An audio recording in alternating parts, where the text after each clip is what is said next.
উত্তরা থেকে পার্সেল নিয়ে চলে আসছি। আসতে বেশি একটা সময় লাগে না। পার্সেলটা যদিও আজকে একটু বড় ছিল, সুন্দর করে বেঁধে নিয়েছি, কোনোভাবে পড়ার কোনো সম্ভাবনাই ছিল না। অলরেডি চলে আসছি। এটা হলো পল্লবী ইস্টার্ন হাউজিংয়ে ছিল।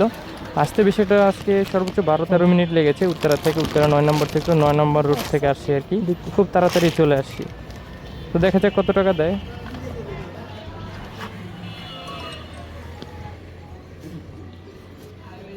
ডিসকাউন্ট আছে, 114 টাকা আসছে। 114 জি, 162 টাকা আসছিল, 48 টাকা ডিসকাউন্ট আছে। সব মিলে এখন কত হচ্ছে? 114 টাকা দিলেই হবে। আচ্ছা ঠিক আছে দেন, এটা আপনার টিপস। হ্যাঁ, থ্যাংক ইউ।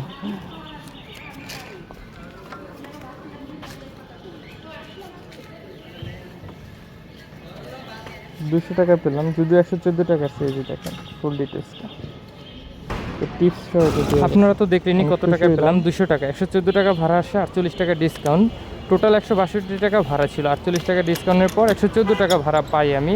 তো সেখানে আমাকে 200 টাকা দিচ্ছে আর ডিসকাউন্টে 48 টাকা, তাহলে কিন্তু আমি টোটাল 248 টাকা পেলাম এই ট্রিপটাতে। আর পথ ছিল 10 বা 9 কিলোমিটারের মতন, টোটাল এই 9-10 কিলোমিটারের মতন ভাড়া পেলাম। 200 টাকা, 248 টাকা সব মিলে। যাই হোক, আলহামদুলিল্লাহ, এটা নিয়ে মনে হয় 3টা ট্রিপ সম্পূর্ণ করলাম, যেহেতু আজকে অনেক লেট করে বেরিয়েছি।